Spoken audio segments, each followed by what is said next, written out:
Good morning students. GLC Churu के YouTube channel पर आपका एक बार फिर से स्वागत है। आज मैं एलएलबी फाइनल ईयर के लिए इस कक्षा में इंटरप्रिटेशन ऑफ स्टैट्यूट्स की अगली कक्षा पर कुछ चर्चाएं करना चाहूँगा। और आज की कक्षा का हमारा जो सब्जेक्ट है वो रहेगा इंटीग्रल पार्ट्स ऑफ स्टैट्यूट्स, या एक स्टैट्यूट, एक अधिनियम या एक विधान के आवश्यक अंग क्या क्या है। क्योंकि इंटरप्रिटेशन ऑफ स्टैट्यूट्स का जो मुख्य मुद्दा है वो विधानमंडलों द्वारा पारित किए गए अधिनियमों की व्याख्या करना है, या उनको समय के अनुकूल बनाने के लिए उन्हें समय, परिस्थिति और सब्जेक्ट के अकॉर्डिंग प्रासंगिक मीनिंग प्रदान करना है। और वो प्रासंगिक मीनिंग प्रदान करना इतना आसान कार्य नहीं है। और दूसरी बात ये कि हम किसी भी स्टैट्यूट या किसी भी अधिनियम की व्याख्या करते हैं तो उस समय उसकी किसी पर्टिकुलर धारा के ऊपर जहाँ अपन डिस्कस कर रहे होते हैं उसका अर्थ केवल वहीं तक डिसाइड हो या वहीं तक सीमित हो, ये आवश्यक नहीं है। उसका यथार्थ, वास्तविक या एक्चुअल मीनिंग देखने या उसे किसी भी मामले विशेष के अकॉर्डिंग प्रासंगिकता प्रदान करने के लिए हमें किसी भी स्टैट्यूट के सभी ऑर्गन्स के ऊपर या सभी अंगों के ऊपर हमें फोकस करना पड़ेगा। और हम किसी भी एक्ट या अधिनियम के अंगों के ऊपर फोकस करना चाहते हैं तो हमारी प्राइमरी आवश्यकता ये हो जाती है कि हम किसी भी एक्ट के या किसी भी विधान के इंटीग्रल पार्ट्स के बारे में या आवश्यक अंगों के बारे में जानें, या यूँ कहें कि हम इंटरप्रिटेशन करते समय अधिनियम की किन किन बातों को ध्यान में रखते हुए अपने मानसिक तर्क को या इंटेलेक्चुअल आर्ग्यूमेंट को यूज करें। उन पार्ट्स के ऊपर या उन अंगों के ऊपर आज की क्लास को अपन फोकस करेंगे। तो देखिए, आज की क्लास का जो हेडिंग है वो है इंटीग्रल पार्ट्स ऑफ स्टैट्यूट्स, एक विधान के आवश्यक अंग क्या क्या है। तो देखो, जब भी हम लेजिस्लेटिव बॉडी द्वारा पारित किए गए किसी अधिनियम या अधिनियमित किसी पुस्तक के दर्शन करते हैं तो सबसे पहले हमारे सामने उस पर जो बात देखने को मिलती है वो है उस अधिनियम का शीर्षक या title of the act. Title of the act की चर्चा यदि हम करना चाहें तो लेजिस्लेटिव बॉडी द्वारा पारित किए गए अधिनियमों के शीर्षक दो तरीके के होते हैं। एक होते हैं शॉर्ट टाइटल या संक्षिप्त शीर्षक। संक्षिप्त शीर्षक के हमें उस अधिनियम से इंट्रोड्यूस करवाते हैं, उससे परिचित करवाते हैं कि संबंधित मुद्दे पर इस प्रकार का कोई कानून हमारे सामने उपलब्ध है या कोई अधिनियम या कोई कोडिफाइड लॉ हमारे सामने मौजूद है। लेकिन लेजिस्लेटिव बॉडी द्वारा उस अधिनियम को दिए जाने वाले संक्षिप्त टाइटल जो है वो उसके मुद्दे से हमें बखूबी परिचित करवाएं, ये जरूरी नहीं है। हाँ, ये बात भी हो सकती है कि कभी कभार संक्षिप्त शीर्षक और दीर्घ शीर्षक या विस्तृत शीर्षक एक भी हो सकते हैं। लेकिन अमूमन जिन कानूनों का या अधिनियमों का बड़ा शीर्षक दिया जाता है उन्हें संक्षिप्त नामों से भी जाना जाता है। तो यहाँ शॉर्ट टाइटल जो है वो किसी भी एक्ट के संबंध में हमें केवल उस कानून से परिचित करवाता है कि ऐसा कोई कानून हमारे पास उपलब्ध है। दूसरी बात, लॉन्ग टाइटल या विस्तृत जो शीर्षक है वो उस अधिनियम के नाम के साथ साथ हमें उस अधिनियम के संबंध में ऑब्जेक्ट्स को भी डिनोट करेगा। कहने का मतलब ये है कि किसी भी अधिनियम का जो विस्तृत शीर्षक होता है वो उसका खाली या मात्र उसका शीर्षक या उसकी संज्ञा नहीं होती है, बल्कि उस अधिनियम को पारित करने के पीछे निहित उद्देश्यों या विधानमंडल के निहित जो मोटो या मकसद हैं उनको भी अभिव्यक्त करते हैं। इसलिए हमें किसी भी अधिनियम का अध्ययन करते समय या उनका निर्वचन या व्याख्या करते समय सबसे पहले एक इंटरप्रेटर या एक व्याख्यात्री को उस कानून के दोनों शीर्षकों पर गौर करना चाहिए।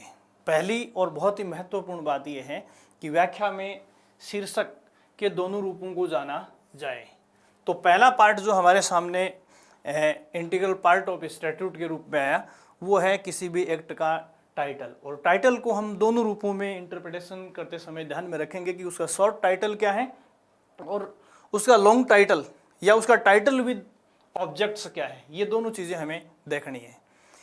दूसरा जो महत्वपूर्ण पार्ट किसी स्टैट्यूट का होता है वो होता है उसकी प्रेम्बल या प्रस्तावना। देखो, किसी भी लिखित दस्तावेज या किसी भी एक्ट के लिए या किसी भी कोडिफाइड स्टैट्यूट के लिए उसकी प्रेम्बल जो है वो बहुत ही महत्वपूर्ण होती है, क्योंकि किसी भी स्टैट्यूट की प्रस्तावना उस कानून को पारित करने के पीछे लेजिस्लेटिव बॉडी के तत्कालीन उद्देश्यों या इरादों को या तत्कालीन लेजिस्लेटिव बॉडीज़ के इरादे को डिनोट करता है।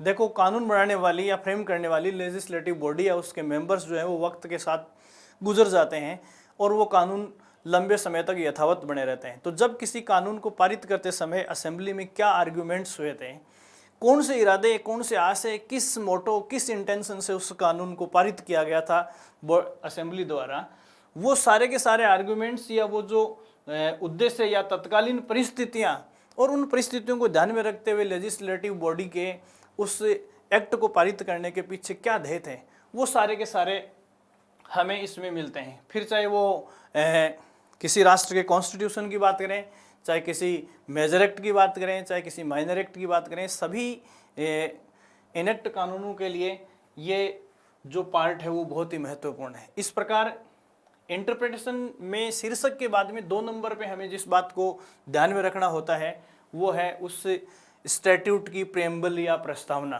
क्योंकि जब तक हम ये नहीं जानेंगे कि उस कानून को पारित करने के पीछे क्या उद्देश्य है, कौन से मकसद हम उस कानून से हल करना चाहते हैं, या लोगों को कौन से राइट प्रदान करना चाहते हैं, या समाज को क्या उस कानून के माध्यम से हम प्रोटेक्शन देना चाहते हैं, तब तक हम उस स्टैट्यूट में या उस कानून में रखी गई बातों की व्याख्या नहीं कर सकते। इसलिए इस ध्येय को जानने के लिए हमें टाइटल के जस्ट बाद में उसकी प्रस्तावना को ध्यान में रखना होता है। उसके बाद में किसी भी अधिनियम की आरंभिक धाराएं जो होती हैं, उन आरंभिक धाराओं में उस अधिनियम से संबंधित महत्वपूर्ण मैगजिम्स या सूत्रों को या फॉर्मूलाज को लेट डाउन किया जाता है। अब ये उन अधिनियमों की धारा 1, 2, 3 जैसे अपन पढ़ते हैं उस प्रकार से वर्णन अलग अलग आवश्यकता के हिसाब से किया जाता है। लेकिन महत्वपूर्ण बात यह है कि जो इनेक्टिंग फॉर्मूलाज हैं या अधिनियम के सूत्र जो हैं वो शाश्वत नहीं हो सकते, प्रत्येक अधिनियम के एक जैसे नहीं हो सकते, क्योंकि हर अधिनियम को पारित करने का मोटो अलग होता है, हर कानून को पारित करने का मोटो अलग होता है। इसलिए हर अधिनियम के संबंध में इनेक्टिंग फॉर्मूलाज जो हैं वो अलग होते हैं। और जब तक हम किसी कानून के इनेक्टिंग फॉर्मूलाज को अध्ययन नहीं कर लेते तब तक उस कानून का अध्ययन करना इम्पॉसिबल है। और जब अध्ययन करना ही इम्पॉसिबल है तो एक इंटरप्रेटर के लिए उस कानून का इंटरप्रिटेशन करना लगभग असंभव सा कार्य है। इसलिए किसी भी संविधि की व्याख्या करते समय उस कानून के अधिनियमित सूत्रों या इनेक्टिंग फॉर्मूलाज का अध्ययन करना बहुत जरूरी है। इसलिए पहला सवाल हमारे सामने है कि इनेक्टिंग फॉर्मूलाज में क्या आता है। तो किसी भी अधिनियम की आरंभिक धाराओं में कुछ चीज़ें ऐसी होती हैं जिनके माध्यम से हमें इन सवालों का जवाब मिलता है। कौन से सवाल हैं? इनमें पहला सवाल है पैलेस के संबंध में। पैलेस का संबंध का मतलब ये है कि वो अधिनियम जो है वो किस स्थान पर लागू होगा या उसका विस्तार किस भौगोलिक क्षेत्र पर होगा। तो जनरली ये चीज़ जो है वो विधानमंडलों द्वारा पारित कानूनों की पहली धारा में पाया जाता है। हाँ, हो सकता है कि इससे डिफरेंट कुछ अलग जगह भी इसका मेंशन हो सकता है। ये प्रत्येक स्टैट्यूट या प्रत्येक एक्ट के उस ओरिएंटेशन पर निर्भर करता है जो लेजिस्लेटिव बॉडी देना चाहती है। दूसरी बात यह है सर्कमस्टांसेज, कौन सी परिस्थितियां हैं जिनमें उस विधान को या उस अधिनियम को लागू किया जाएगा। तीसरी बात सब्जेक्ट ऑफ द एक्ट। कहने का मतलब ये है कि वे कौन से लोग हैं जिन पर उस विधान को या अधिनियम को लागू किया जाएगा। चौथा है एक्सटेंशन, विस्तार। तो विस्तार के संबंध में वही है, भौगोलिक दशाओं का इसमें उल्लेख होता है। पांचवी बात है enforcement of date. Enforcement of date कि उस अधिनियमित कानून को किस तिथि से संबंधित भौगोलिक क्षेत्र पर लागू किया जाएगा, एक साथ किया जाएगा कि किस्तों में किया जाएगा। ये प्रत्येक विधान का अपना अंदरूनी मुद्दा होता है। और छठी और महत्वपूर्ण बात होती है मीनिंग ऑफ वर्ड्स। उस अधिनियम में या उस कानून में इस्तेमाल किए जाने वाले शब्दों का क्या अर्थ लिया जाएगा। देखिए ये बहुत ही महत्वपूर्ण बात है, क्योंकि डिक्शनरी का कोई भी जो शब्द है उसका सर्वत्र मीनिंग एक जैसा नहीं लिया जा सकता। या यूँ कह सकते हैं कि किसी भी शब्द का अर्थ जो है वो साहित्य में क्या निकलेगा ये अकेले उस वर्ड पर निर्भर नहीं करता है, अपितु जिन शब्दों के साथ या वाक्य में जिन शब्दों के साथ उसे प्रयुक्त किया जाता है वो शब्द भी उसे डिसाइड करेंगे कि उसका वहाँ मीनिंग क्या लिया जाएगा। और वैसे भी ये समय, स्थान, तथ्य और परिस्थितियों का प्रश्न है कि किसी वर्ड का क्या मीनिंग लिया जाना चाहिए। और ये केवल निर्वचन के इस अध्याय में नहीं है, बल्कि आम जीवन में भी हर वर्ड का अर्थ या उसकी प्रासंगिकता जो है वो तथ्य, परिस्थिति और समय का मुद्दा है। यहाँ मीनिंग ऑफ वर्ड्स कहने का मतलब ये है कि प्रत्येक अधिनियम के आरंभ में उस अधिनियम में प्रयुक्त किए गए तकनीकी शब्दों का उस अधिनियम के संदर्भ में क्या अर्थ लिया जाएगा, इस बात का उल्लेख अधिनियम के आरंभिक धाराओं में किया जाता है।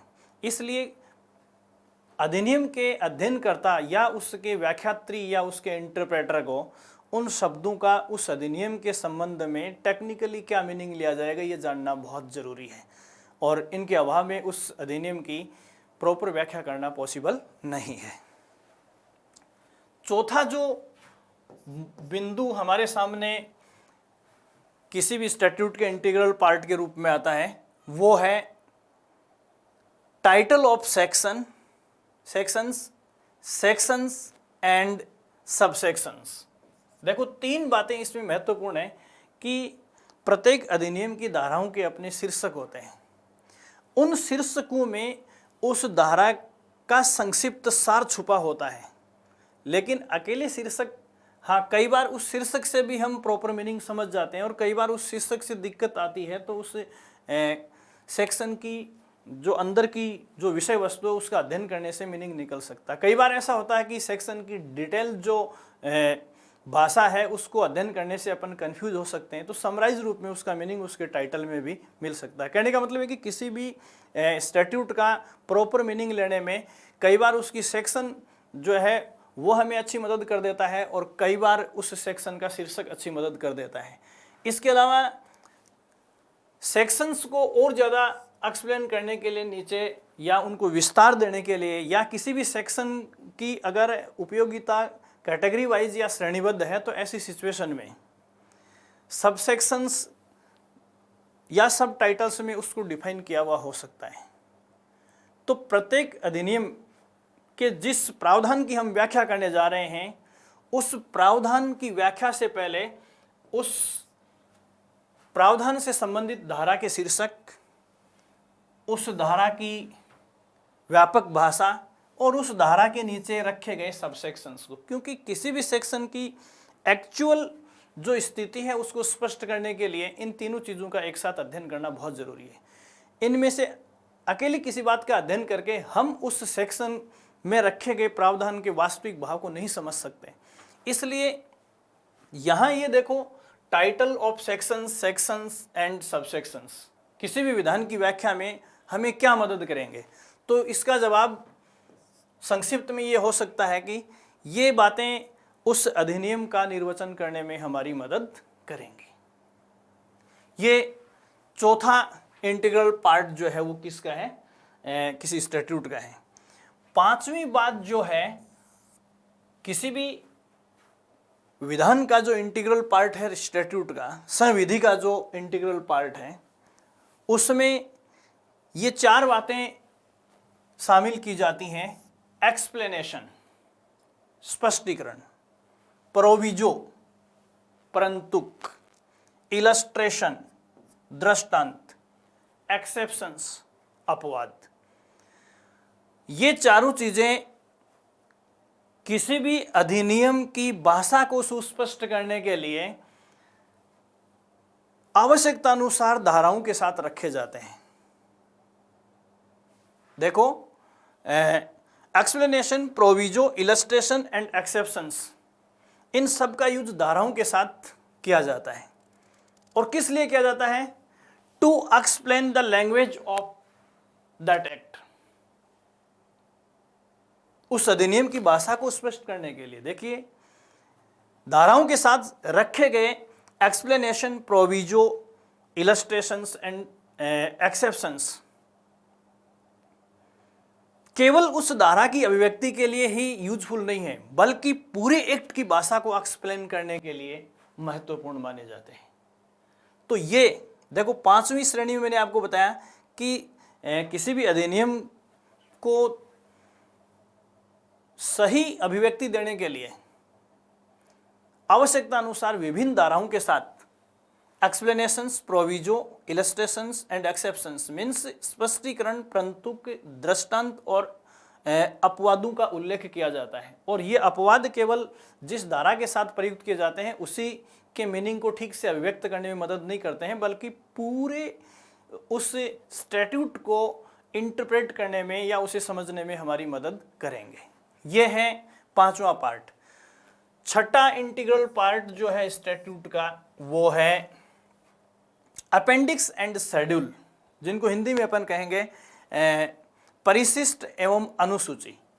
ये दोनों चीज़ें जो हैं अधिनियम के अंत में होती हैं, और अधिनियम के अंत में रखी गई इन दोनों बातों में जिन बातों का उल्लेख होता है वो जनरली उस अधिनियम की ऐसी आवश्यकताओं की पूर्ति के लिए रखी जाती हैं जो उसकी व्याख्या में मददगार होती हैं या व्याख्या के लिए ज़रूरी होती हैं। लेकिन धाराओं में या उस स्टैट्यूट में यूज किए गए कोडिफिकेशन, चाहे वो सेक्शंस हैं चाहे वो आर्टिकल्स हैं, उनके बीच में रखने से उस स्टैट्यूट का ओरिएंटेशन बिगड़ जाता है।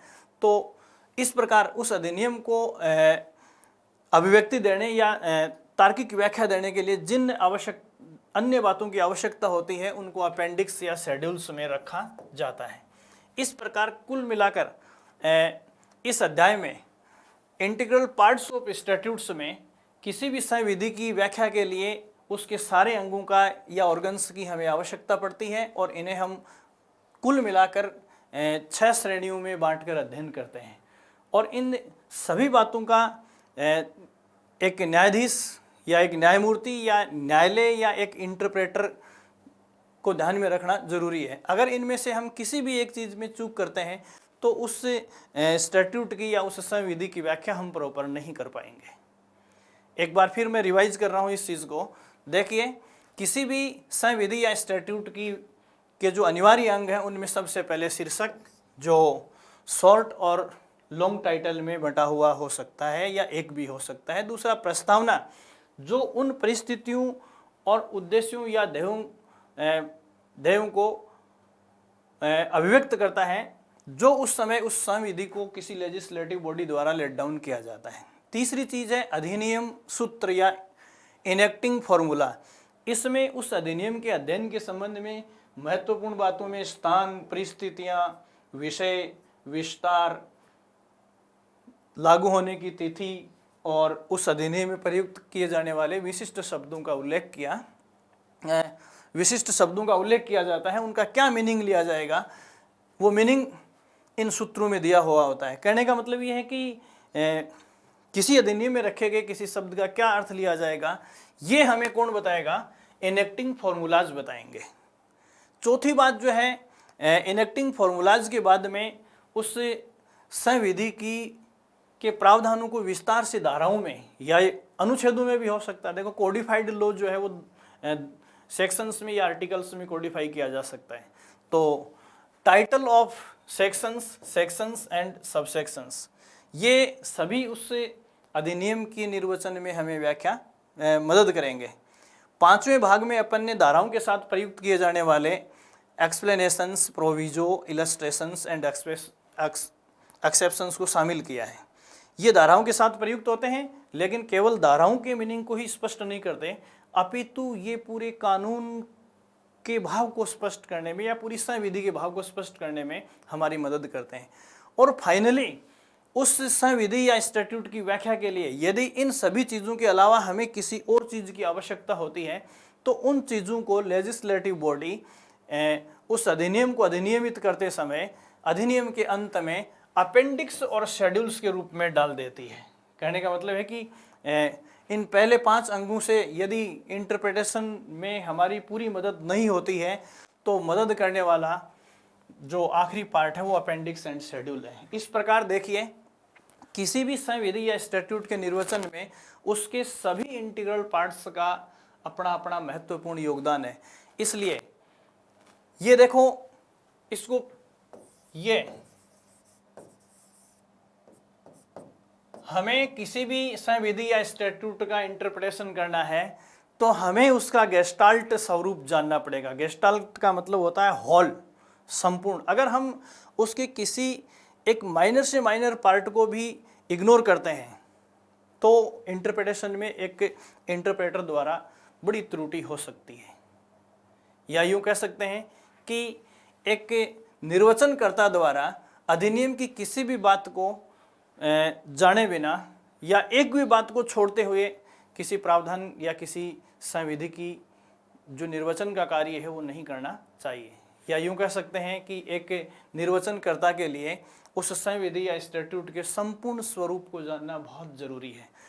आगे अपन इस सब्जेक्ट में इंटरप्रिटेशन की बात करेंगे तो 1 by 1 हमें इन्हीं चीज़ों के इंटरप्रिटेशन की बात करनी है। इसलिए इन सारे पार्ट्स को जानना हमारे लिए बहुत ज़रूरी है। अगली क्लास में अपन इसके कुछ और महत्वपूर्ण जो फंडामेंटल बातें हैं उनकी का डिस्कस करेंगे, फिर अपन चैप्टर वाइज इन चीज़ों को लेकर चलेंगे। थैंक्स।